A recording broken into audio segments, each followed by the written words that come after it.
Hello everyone, welcome to my channel.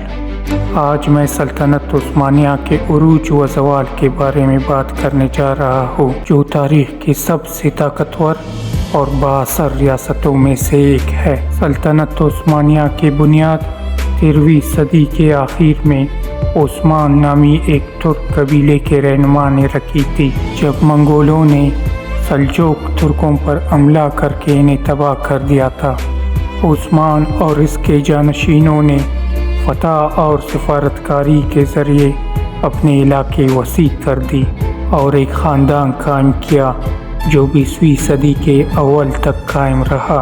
उस्मानी मुसलमान थे, लेकिन वो दूसरे मज़हब और सकाफ़तों के लिए रवादार थे और बाज़ंतीनी, फ़ारसी, अरब और यूरोपी तहज़ीब के बहुत से अंसार को अपने अंदर समो लिया था।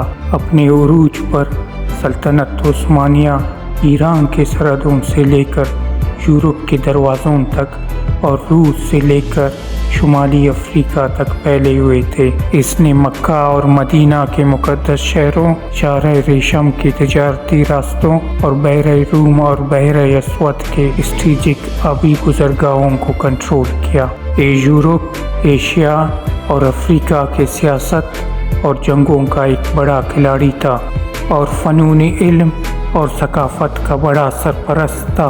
उस्मानी सल्तनत सुलेमान अज़ीम के दौर हुकूमत में अपने उरूज को पहुँचे, जिसने 1520 से 1566 तक हुकूमत की। इसने सल्तनत के क़वानीन, तालीम, इंतज़ामिया और मईशत की इस्लाह की और इसे अदल व इंसाफ का नमूना बनाया। इसने अपने दुश्मनों के ख़िलाफ़ कई जंगों की क़ियादत की, जैसे कि फ़ारिस में सफ़वी सल्तनत, मिस्र में ममलूक सल्तनत और यूरोप में बैसबर्ग सल्तनत। इसने अंग्री, इराक़ और यमन जैसे नई सरहदों को फ़तह किया और 1529 में वयाना शहर का मुआसरा किया, लेकिन इस पर कब्ज़ा करने में नाकाम रहा। इसे कुछ चैलेंजेस का भी सामना करना पड़ा, जैसे कि अपना बेटा मुस्तफ़ा की बगावत और अपना वज़ीर के साथ दुश्मनी भी। सुलेमान की मौत ने सल्तनत उस्मानिया के ज़वाल का आगाज़ किया, जो 3 सदियों से ज़ायद अरसे तक जारी रही।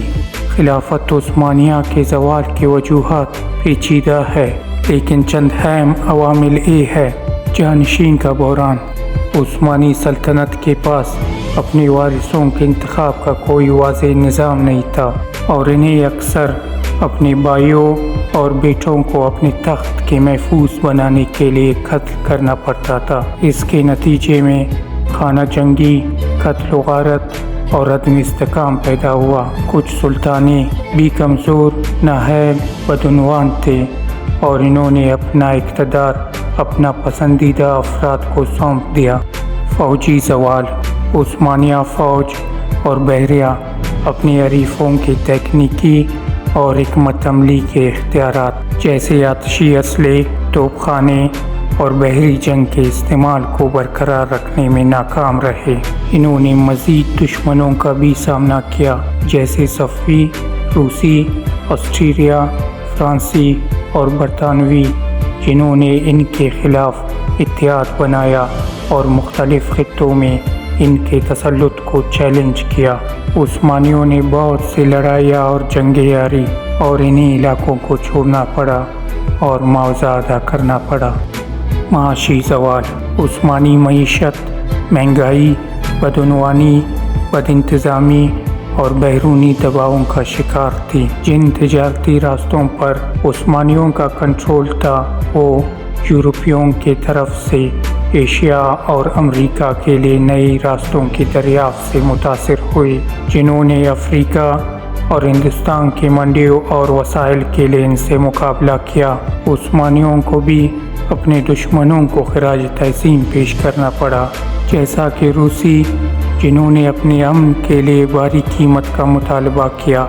उस्मानी करेंसी ने अपनी कद्र खो दी और टैक्सों और कीमतों में इजाफा हुआ, जिससे लोगों में मुश्किलात और अदम इत्मीनान पैदा हुआ। पहले जंग अज़ीम में शिकस्त के बाद बिलाखिर सल्तनत उस्मानिया का ख़ात्मा हुआ, जब इसने برطانیہ، فرانس، روس اور دیگر کی اتحادی طاقتوں کے خلاف جرمنی اور آسٹریا ہنگری کے مرکزی طاقتوں کا ساتھ دیا۔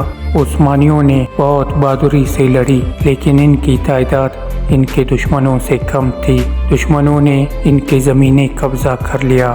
سلطنت عثمانیہ کو 1920 میں سیورس کے معاہدے کے ذریعے تحلیل کر دیا گیا، جس نے اپنے علاقوں کو فتوحوں میں تقسیم کر دیا اور عراق، شام، لبنان، فلسطین اور سعودی عرب جیسے نئی ریاستیں تشکیل دی۔ 1922 میں سلطنت عثمانیہ کو ختم کر دیا گیا اور آخری سلطان محمد ششم کو جلا وطن کر دیا گیا۔ خلافت عثمانیہ، جو مسلمانوں کی مذہبی اتھارٹی تھی، کو بھی 1924 میں ختم کر دیا گیا۔ تاہم سلطنت عثمانیہ کا خاتمہ ترک عوام کا خاتمہ نہیں تھا۔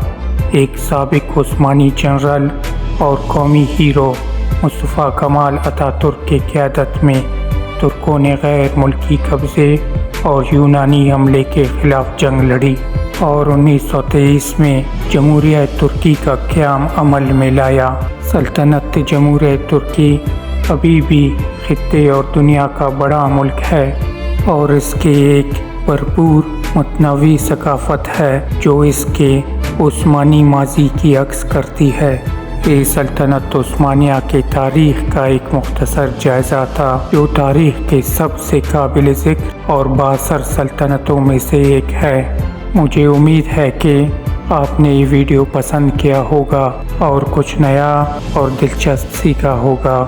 اگر آپ نے ایسا کیا ہے تو برائے کرم میرا چینل کو سبسکرائب، لائک اور شیئر کریں۔ Thank you for watching. See you next time. Bye.